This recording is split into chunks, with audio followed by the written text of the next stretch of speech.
As I've shared over the last 6 to 8 weeks or so, I think the 2025 real estate market is just going to suck.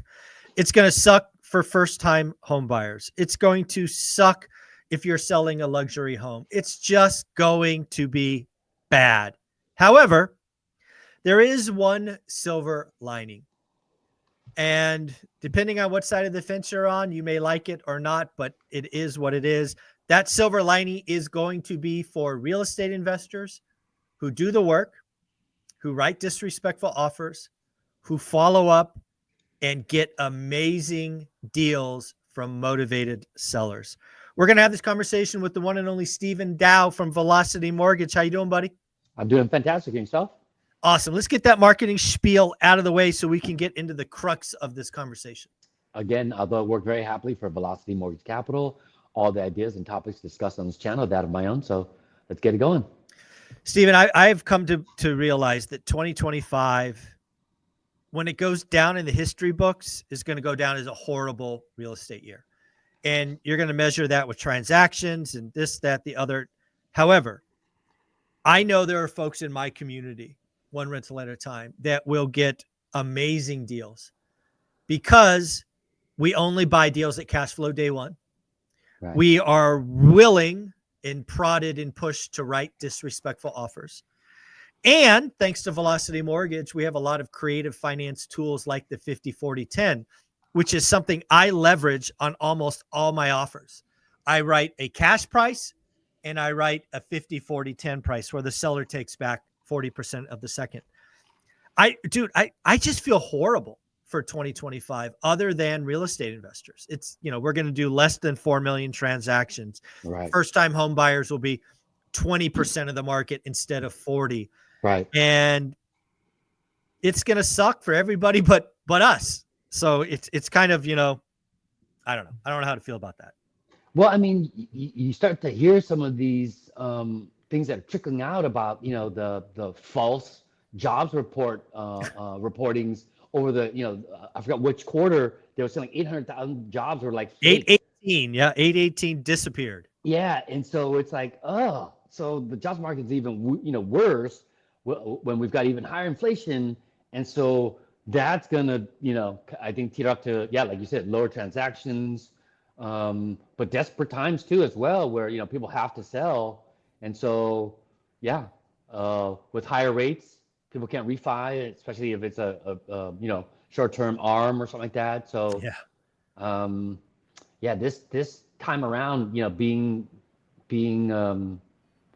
I guess, aggressive or gambling with an ARM, because maybe in the past you maybe got lucky with the timing, like what I mean. You got the ARM at the right time, and then when your loan matured, rates dipped. We're about to say, oh, okay, that's I look luck. like a genius. Oh. Yeah, I look like a genius. But then when it's like, oh no, the next time you got refi, oh no, rates just jumped up, and what do I got to do? When I could have taken this 30-year fix that was maybe a quarter higher at that time instead of the 5-year, but it's like, oh no, I'm smart. I know what I'm doing. Every 5 years I refi, and you sometimes roll the dice and craps. Snake eyes. Yeah, you get crapped. You get crapped out. Yeah, it's you got to deal with the hand that you have, and again, the last 3 times the Fed has cut, rates have gone up. I don't know if you saw this, but on the daily financial news today, it looks like T. Rowe Price, and this is according to Bloomberg, T. Rowe Price is forecasting the 10-year note is going to 6%. 6. Can you imagine what happens to mortgage rates if the 10 years at 6? Yeah, well, I mean, that'll make our loan look really, really good. But I can imagine how that would impact us. I'm sure, it would. I mean, with the move like that, but man, that would dry up a lot of business, obviously. You remember the folks that said, marry the house, date the rate? Can you imagine how that turns out? Oh my goodness. Yeah. I'm glad we never said that. Never said that. No, we definitely didn't do that. So we've been on a good roll this last couple of years.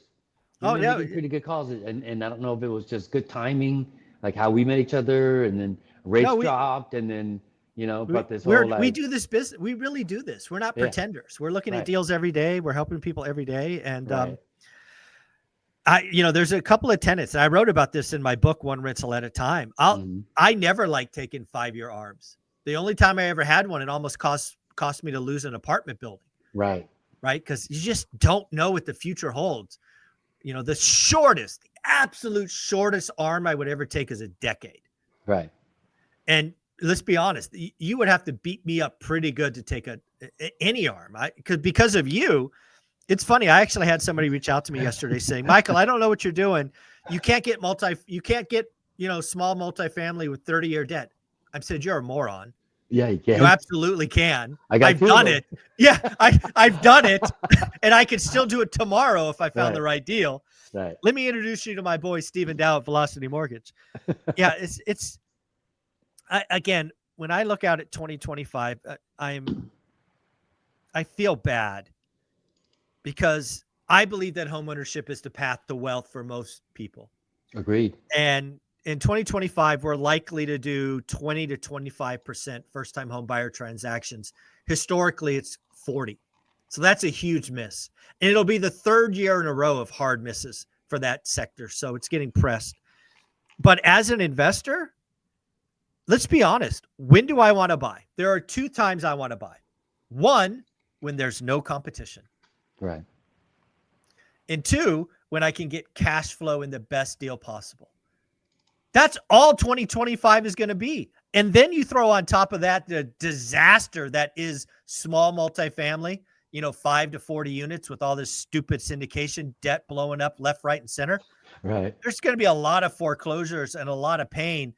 And dude, I'm going to gorge like I'm at a buffet. It's going to be amazing. Right. No, I mean, that's where the real wealth is made, in those right, moves at the right time, and just, being prepared.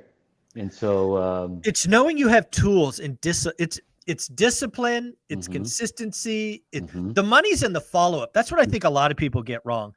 They hear me talk about disrespectful offers. Right. And they go, okay, I'm going to take a shot. They take a shot and they get told F you. And then they never do it again. The money is like most of my amazing deals were 3, 4, 5 follow-ups. That means months between my first disrespectful offer and them saying yes. Dude, this is a game. You got to find the seller who just gives up. You're their only savior.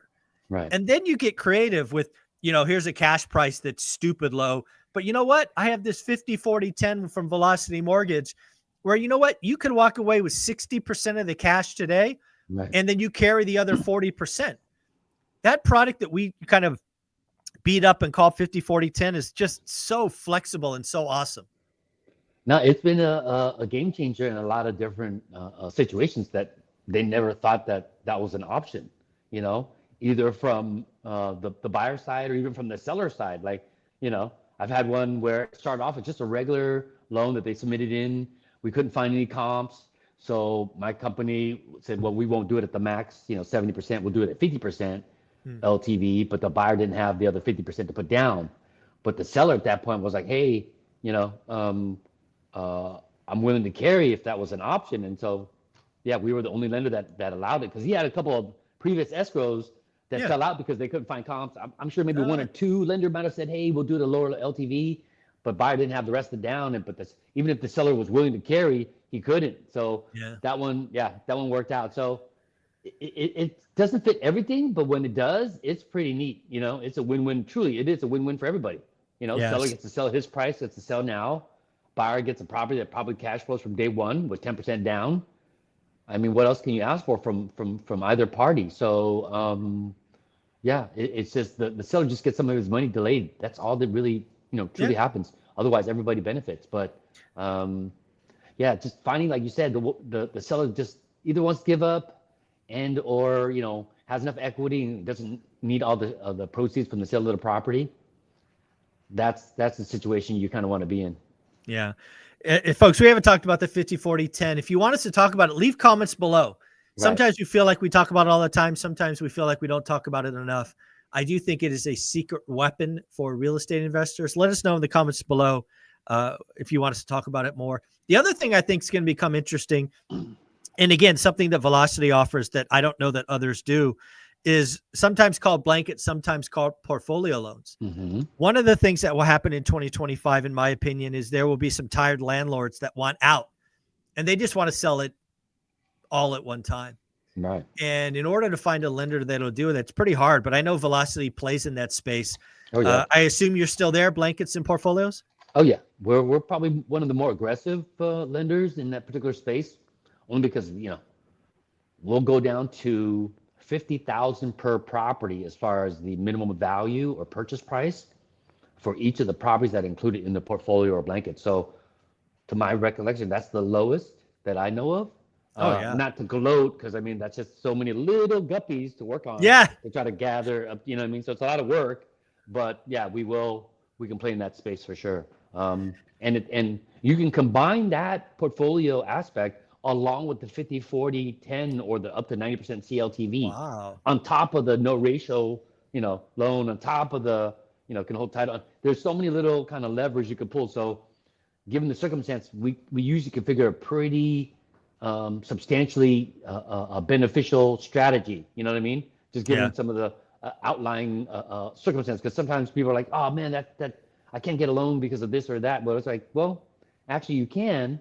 I just need to know a little bit more information, and then if there's certain things that the deal lacks, we usually can kind of make up for it with compensating factors. That's kind of the difference between us and a regular cookie cutter lender.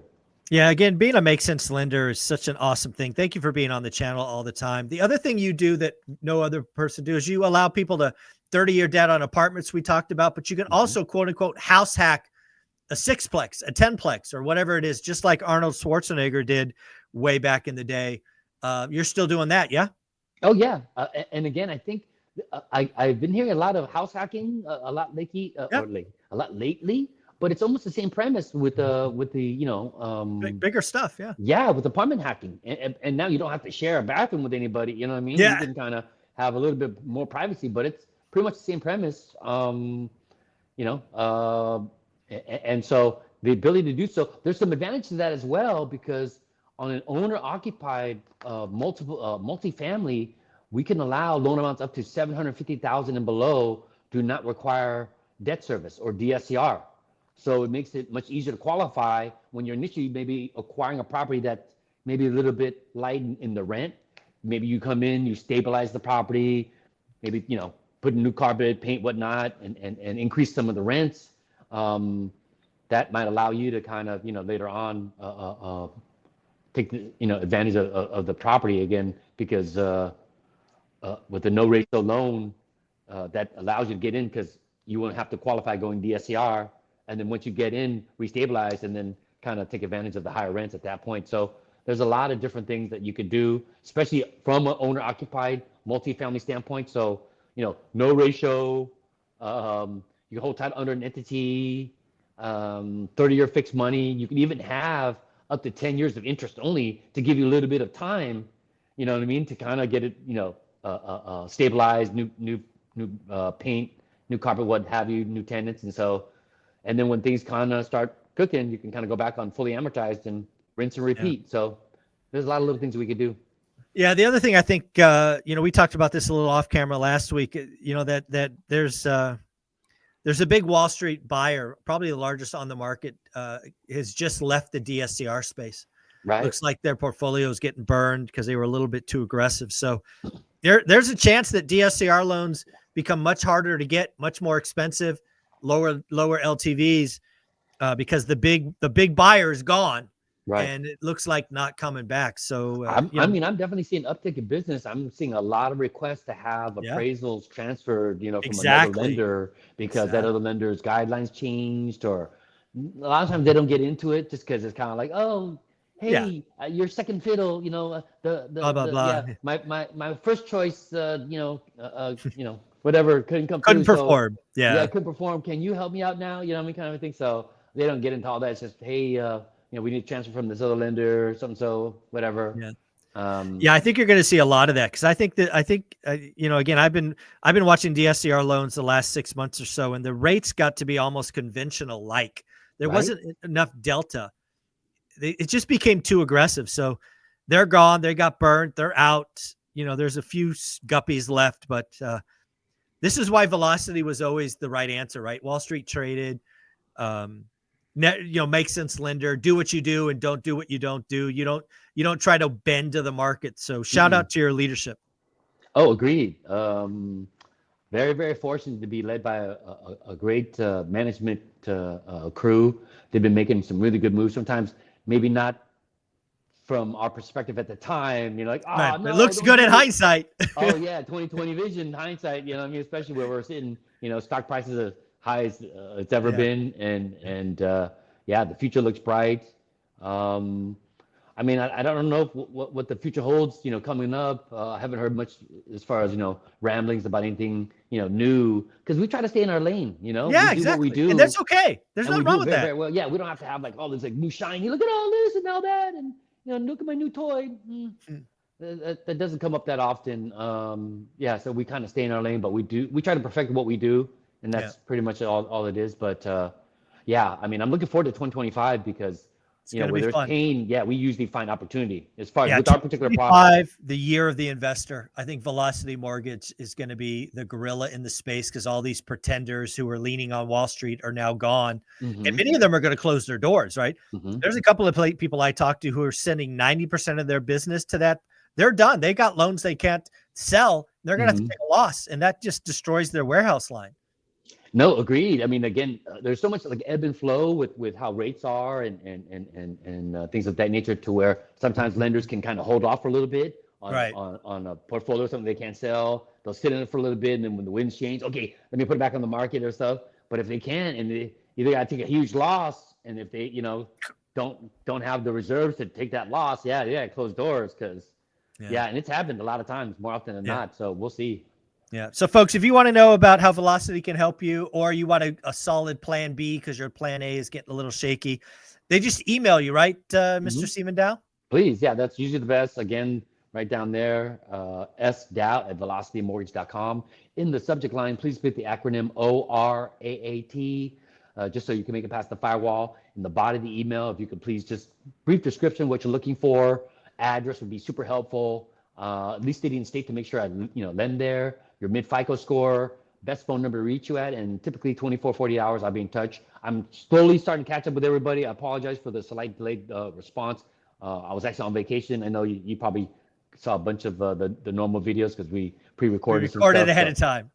So apologies. I was out for almost a month, so I'm slowly starting to catch up with most people. I think there was an auto response that I think you should have gotten, but for some reason, some people either didn't notice it or whatnot. I did have a couple that were stuck in quarantine, so apologies for that. So again, I'm slowly catching up, but I'm back on track now. So if you're ready, I'm ready. Otherwise, if I don't get a chance to talk to everybody, have a great weekend. All right, guys. Take care, man. Merry Christmas. Thanks, Mike. You too, brother.